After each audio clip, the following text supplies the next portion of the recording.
January 11, 1944. At 11:14 a.m., some 4 miles above the German town of Oschersleben, Major James H. Howard sat in the cockpit of his P-51B Mustang. The effective new long-range escort fighter had just begun to be used over the Reich, and Howard's unit, the 354th Fighter Group, known as the Pioneer Mustang Group, had only recently begun flying operational sorties in the Merlin-powered Mustang. Air and Space Forces magazine. Howard, a 33-year-old veteran of the American Volunteer Group, Flying Tigers, in China, had flown 86 combat missions in the China-Burma theater and now was commanding the 356th Fighter Squadron, 354th FG. As the Mustang's escort mission reached a critical juncture, Kronsteinstein bomber losses deep inside Germany were staggering. In the 4 months prior, the 8th Air Force had lost some 180 heavy bombers in just 3 missions when operating beyond fighter range. Air and Space Forces magazine. Today's mission was to escort heavy bombers on a long-range strike deep into enemy territory. The 3 divisions of B-17 Flying Fortresses and accompanying B-24s were heading toward aircraft production and aviation industry targets around Oschersleben and nearby Halberstadt. The Aviation Geek Club, Howard's Mustang flight, part of the 354th, had taken off from England, crossed the coastline, and now loomed above the German heartland. At that altitude, approximately 24,000 FT, or about $7,300 SMER, the temperature was bitter, some 40 degrees. The Mustang's performance was being tested to its limits, especially at this early stage of long-range escort operations.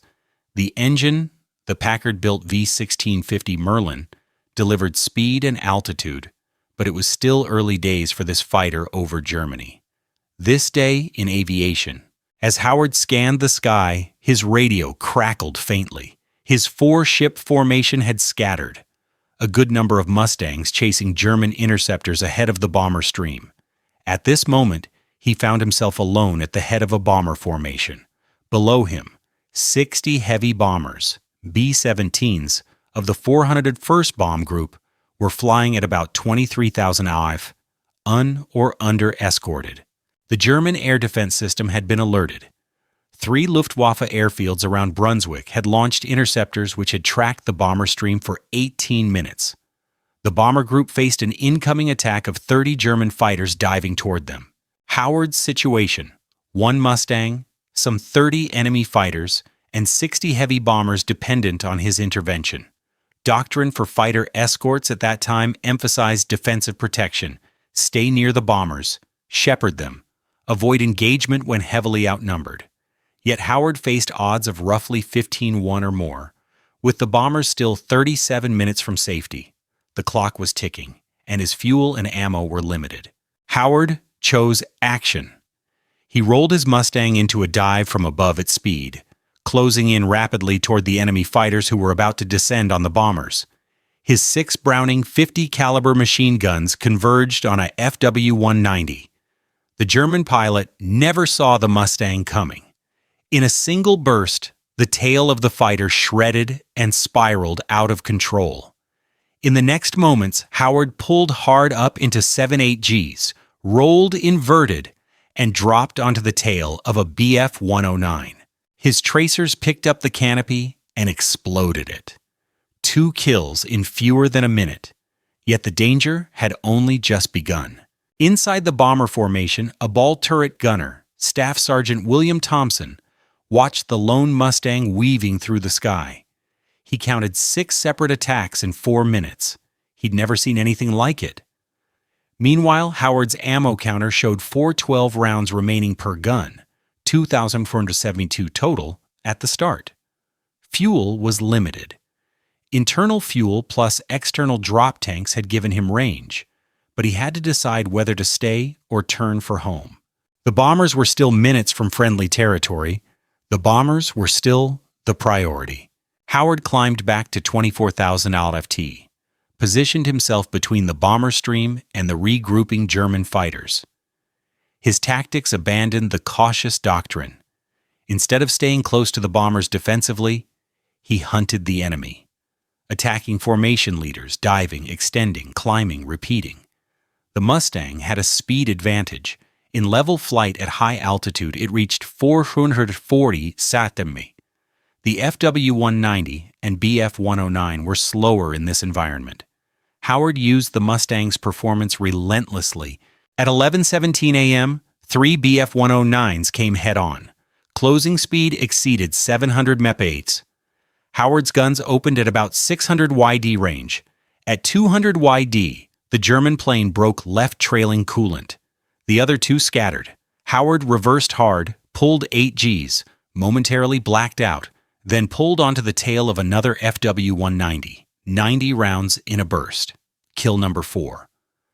The German pilots were experienced, subscriptions of Knight's Cross, but Howard's unpredictability caught them off guard. Even so, Howard's guns began to fail. At 11:26, one of his right outboard guns froze and stopped firing. Altitude, extreme cold, and rapid temperature changes had seized the bolt. Standard doctrine would say break off, but Howard stayed. 4 functioning guns left, some 27 German fighters still circling, Amerikanska bombers still under attack, nearly 25 minutes to safety. 11:28 a.m., January 11, 1944. The sky above Oschersleben burned with contrails and tracer fire. Howard's Mustang climbed through the chaos, sunlight flashing off its olive drab wings.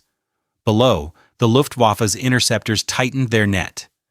The German formation, elements from Jägerschwader 26 and 54, had learned his rhythm. They'd seen his head-on dives, his hit-and-run climbs, his tendency to strike formation leaders.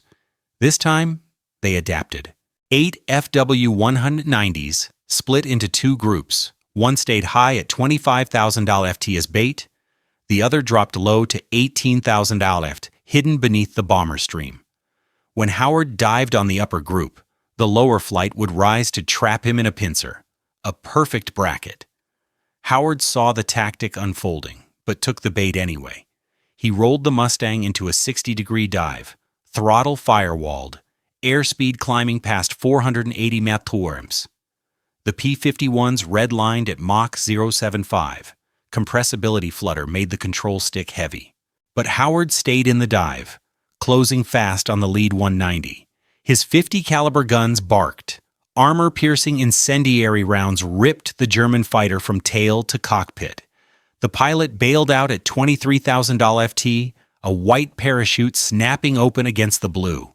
Howard yanked the stick back, 7 Gs crushing him into the seat. Blood drained from his head. The world narrowed to a gray tunnel. He eased pressure, blinked hard. When color returned, the trap below was already climbing toward him.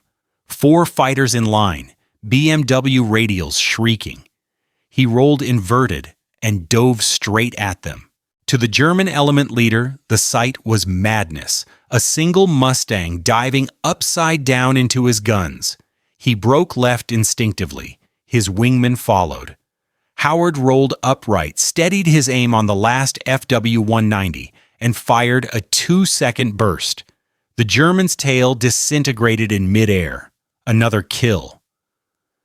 The Mustang flashed through the formation and climbed out again. Inside the B-17 formation, Lieutenant Robert Johnson of the 401st Bomb Group gripped the controls of Hell's Angels II.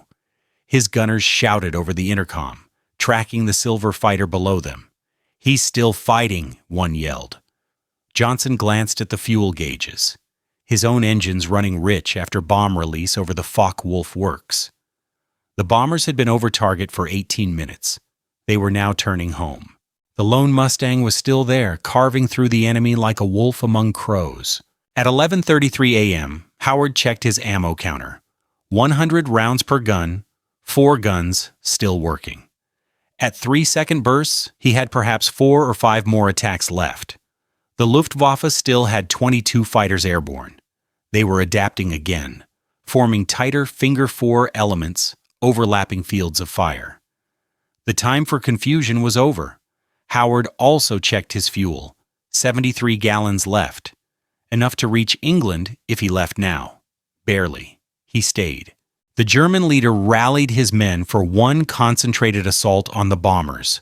22 aircraft, arranged in 3 attack waves. The first wave of 8 fighters angled for the lead bomber squadron, the second wave of 7 for the high group, the rest for the stragglers below. A textbook strike from multiple axes. Howard moved to intercept alone. At 11:34, he met the first wave head-on. Closing at nearly 800 km/h combined speed, he selected the leftmost FW-190 and opened fire at 400 yards. 30 tracer rounds arced into the Germans' cowling. Flames burst from the nose, black smoke trailing. The fighter rolled away and fell. Howard pulled vertical, soaring over the second wave as they dived through the bomber formation. He executed a hammerhead turn at the top, rolling the Mustang onto its back and diving down again. His crosshairs caught a Bf-109 climbing after the bombers. 1 second burst. The 109's tail snapped clean off.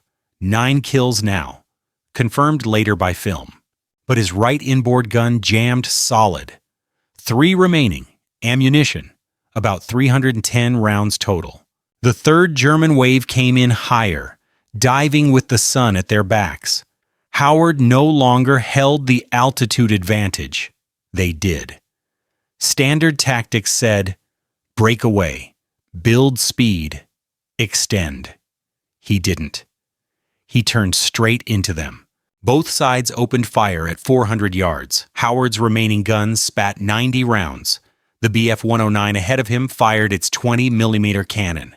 At 100 yards, neither broke. At 50 yards, the German's propeller burst apart, self-destructing from Howard's bullets. The wreck flipped over, falling in flames. 10 confirmed. Now 6 fighters were behind him, all firing. Tracers zipped past his canopy. 1 cannon shell punched through his left horizontal stabilizer. Another tore a fist-sized hole in the right aileron. The Mustang shuddered, controls sloppy. Howard shoved the nose down, dove into a cloud deck at $15,000 face. The Germans followed. Inside the clouds, he cut power, rolled inverted, counted 10 seconds, then pulled up sharply. He burst out of the top of the clouds, behind them. The pursuers overshot beneath him. Howard selected the trailing 190, fired a short burst, 60 rounds. The canopy flew off. The pilot slumped forward. 11 confirmed. His left wing gun jammed, only 2 still firing, 160 rounds total. Fuel, 58 gallons. The bombers were still 16 minutes from friendly airspace. Far ahead, dots appeared. 36 P-47 Thunderbolts of the 56th Fighter Group, inbound from England. Relief, but still 12 minutes away. The Germans saw them too. 19 fighters remained, forming line abreast, 2 miles wide. No more clever tactics, just raw firepower. All guns blazing. Howard turned toward them. 2 working guns, 160 rounds. 8 seconds of total firing time. The range closed, 1,000 YDs, 900, 800. At 700 YDs, they opened fire, too early, their streams of tracer dropping short. Howard waited. At 400 YDs, he squeezed both triggers. The 50s thundered, 90 rounds in 3 seconds. A Bf-109 exploded mid-formation, fuel tank igniting in a fireball. The Germans split around the blast. Howard dove through the gap, pulled up the far side. 18 fighters still in pursuit. His fuel warning light blinked, 49 gallons. His oxygen gauge flickered. Each breath rasped through the mask. Fingers tingled with cold and hypoxia. He shook his head. Focus. At 11:41, the Luftwaffe reformed for another pass. Howard turned into them again. Guns nearly empty. He fired his final 70 rounds in one long burst, saw strikes on an FW-190's cowling. Then silence. The guns clicked dry. No ammunition left. The Germans realized it. No more muzzle flashes. They tightened the circle. 18 fighters surrounded a single, defenseless Mustang. Howard dove at the nearest 109 anyway. The German, expecting him to brake, held course until the Mustang closed to 50 feet. Then he panicked, diving away. Howard chased him through 2 full rolls before climbing back to guard the bombers again. For the next several minutes, he bluffed attack after attack, driving off the Luftwaffe by sheer aggression. The Germans grew cautious. Some thought he was luring them into a trap that other Mustangs hid in the sun. None did. There was only one. At 11:44 a.m., 4 minutes before the Thunderbolts arrived, the German leader finally broke off the fight. The P-47s were too close. 18 enemy fighters turned east toward Brunswick, vanishing into cloud. The sky fell quiet. Howard's engine coughed, fuel pressure low. He adjusted mixture, leaned it out, kept flying alongside the bombers. His gauge read just 37 gallons. At 12:23 p.m., he crossed the English coast. At 12:51, he landed at RAF Boxted. Ground crew counted 37 bullet holes in his Mustang, 3 from 20mm cannon. One had missed the fuel tank by 6 inches. When they asked how many he'd got, Howard only said, maybe 3 or 4, hard to tell. As the silver nose of Howard's P-51B Mustang glided in for landing at RAF Boxted at 12:51 p.m. on 11th January 1944, the significance of what had just transpired was only beginning to be realized.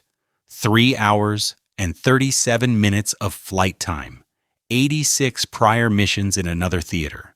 But this mission, a long-range bomber escort deep into Germany, would become a pivot point in air warfare and fighter doctrine. Within hours of Howard's return, word had reached headquarters of the 8th Air Force. 60 heavy B-17s of the 401st Bombardment Group had returned in full, none lost, despite being intercepted inside the Reich by dozens of Luftwaffe fighters. Witnesses among the bomber crews repeatedly reported a single Mustang weaving through the cloud of attackers, diving, climbing, attacking, dodging, and defending them unabated. According to Air Force historical study No. 85 and other sources, Howard pressed home the attack for more than 30 minutes. And even when his ammunition was exhausted and his fuel dangerously low, continued aggressive tactics to protect the bombers. An intelligence debrief followed. The bomber group intelligence officers cross-checked mission logs and witness statements from 18 different crews. All independently recounted seeing one P-51 aviation in P-51 Mustang. Call sign unknown.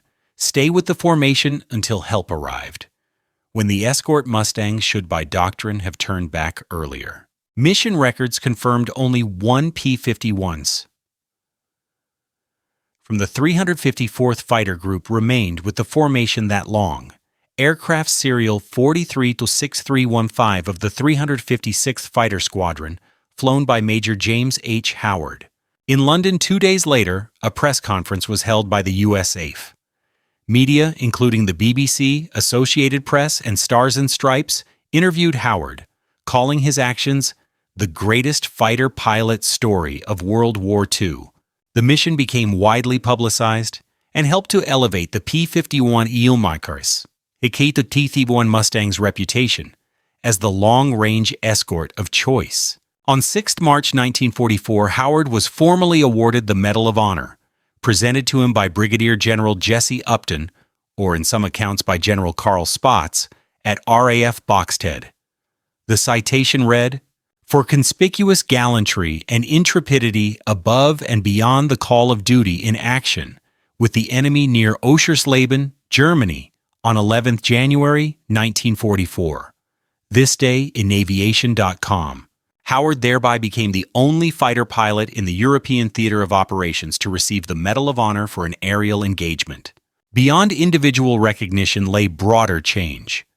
The 354th Fighter Group, nicknamed the Pioneer Mustang Group for being the first American unit to field the Mustang in combat, had until now flown escort but remained cautious, adhering to doctrine of staying near bomber formations and avoiding prolonged exposure deep over Germany.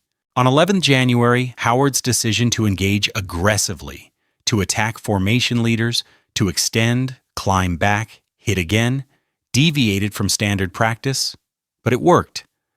German losses that mission forced a rethink. In the weeks following, the 8th Air Force and 9th Air Force began updating fighter escort doctrine. Mustangs were given permission to accompany bombers all the way to target, to hunt interceptors proactively, rather than only shepherd bombers defensively. The Mustang's long range, thanks to drop tanks, and its excellent high-altitude performance, were now proven. The 354th itself logged its highest number of aerial victories of any U.S. AAF fighter group in the European theater. 701 confirmed kills by war's end. For Howard, the mission marked a turning point.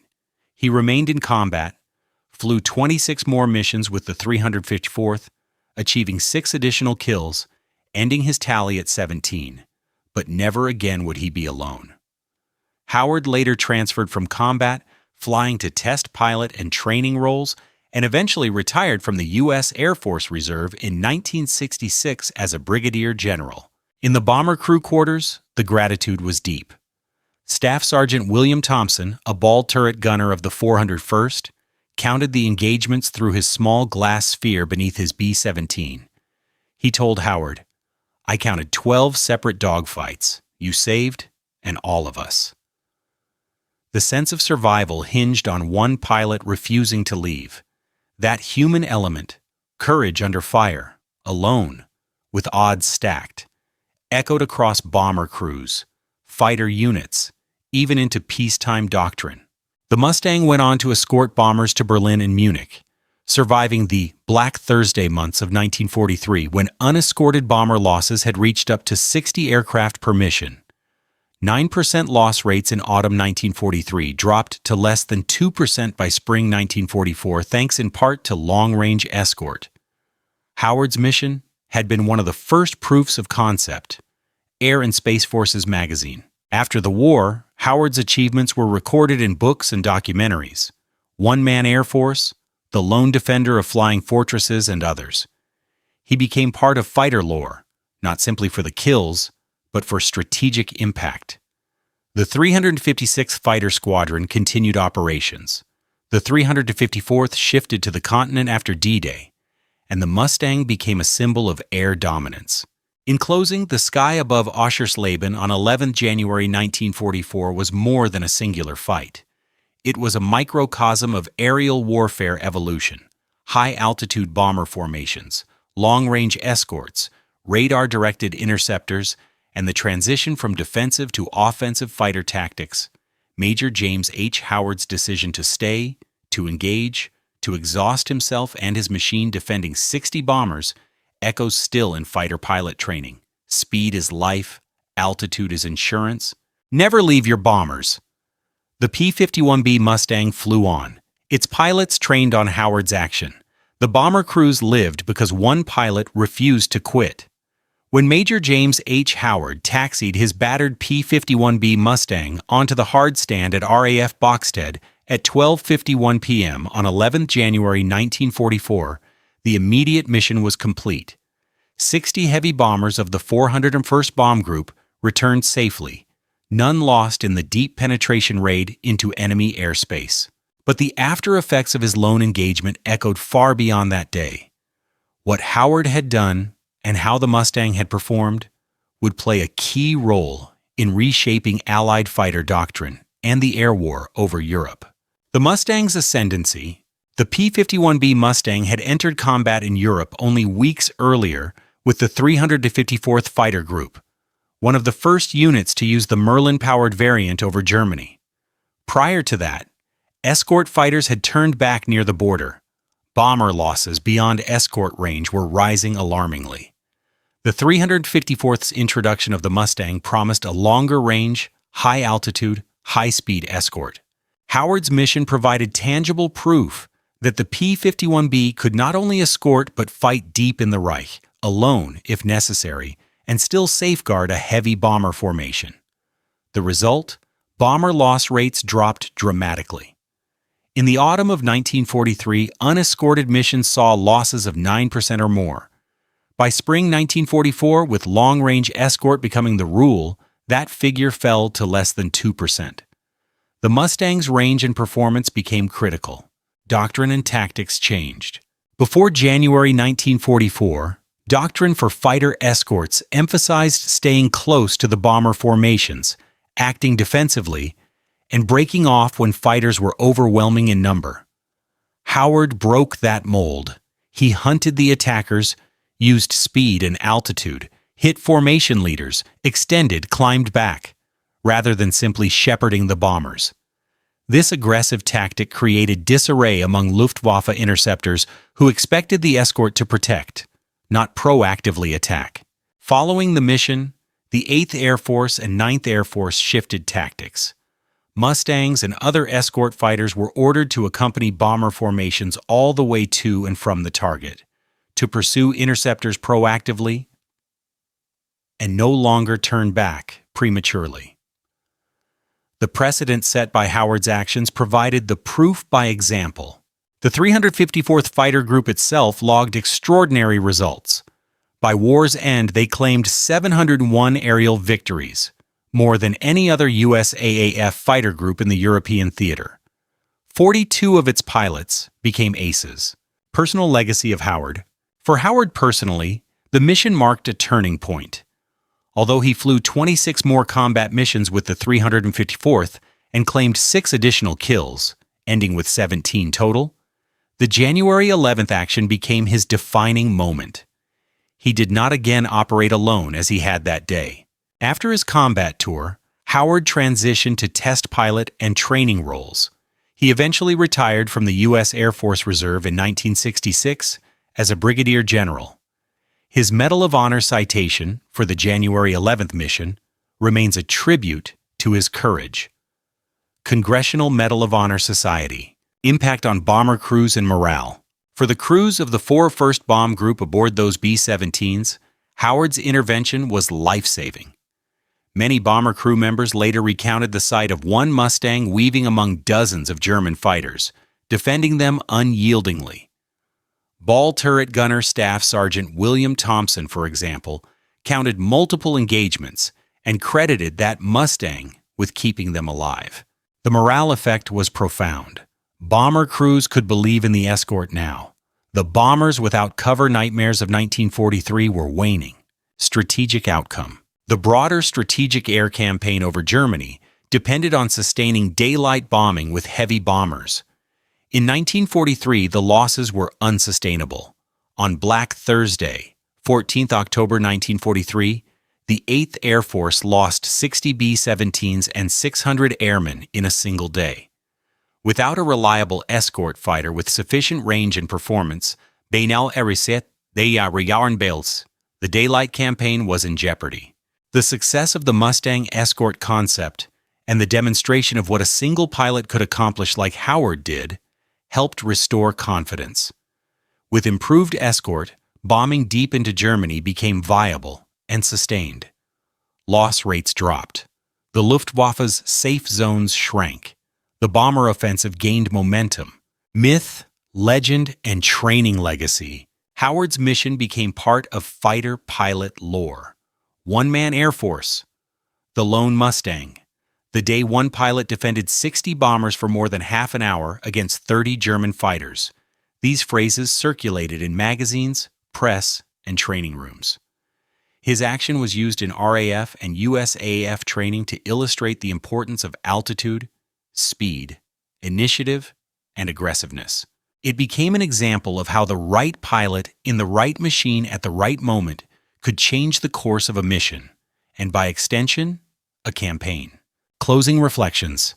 On 11 January 1944 at 11:14 a.m., high over Oschersleben in freezing thin air, Major Howard elected to remain while others might have turned back.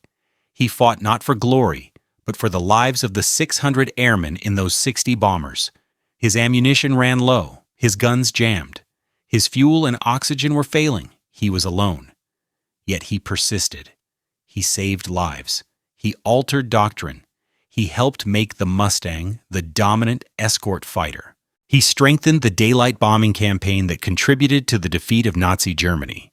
In the arc of air warfare history, this moment stands as a turning point. The sky above Germany on that January day was more than a battlefield. It was a proving ground for a new strategy, a new technology, and a new kind of fighter pilot. Howard's name endures not just as a hero, but as a symbol of what can happen when courage meets capability.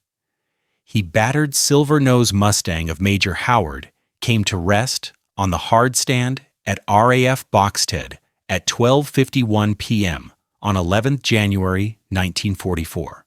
For the crew that had just returned, 60 B-17 Flying Fortresses of the 401st Bombardment Group, it was not just the end of a mission, but the beginning of a new hope. That daylight deep penetration bombing could survive.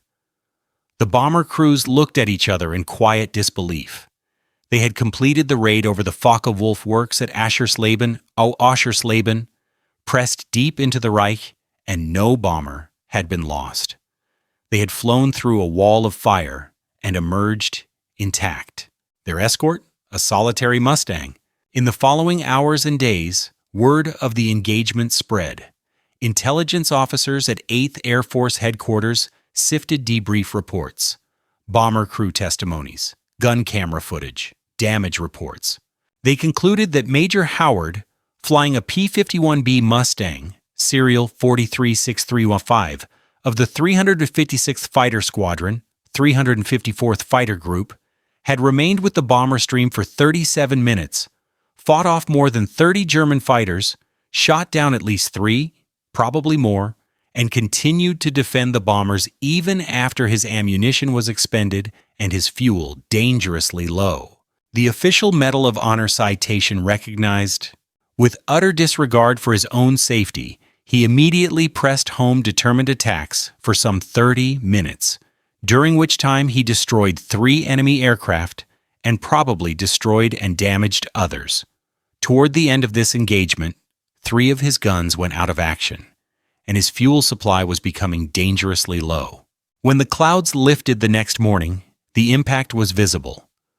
The bomber crews of the 401st walked past the Mustang, counted 37 bullet holes in the fuselage and wings. 1 shell hole punched through the left horizontal stabilizer. Another ripped the right aileron. 3 strikes were from 20mm cannons. The fuel tank had narrowly escaped by 6 inches. A crew chief counted every hit and shook his head. The pilot climbed out, legs weak, collapsed into his crew's arms. He had flown 3 hours, 37 minutes, used every tactic in his repertoire, and made it home with only 11 gallons of fuel left. Doctrine's turning point.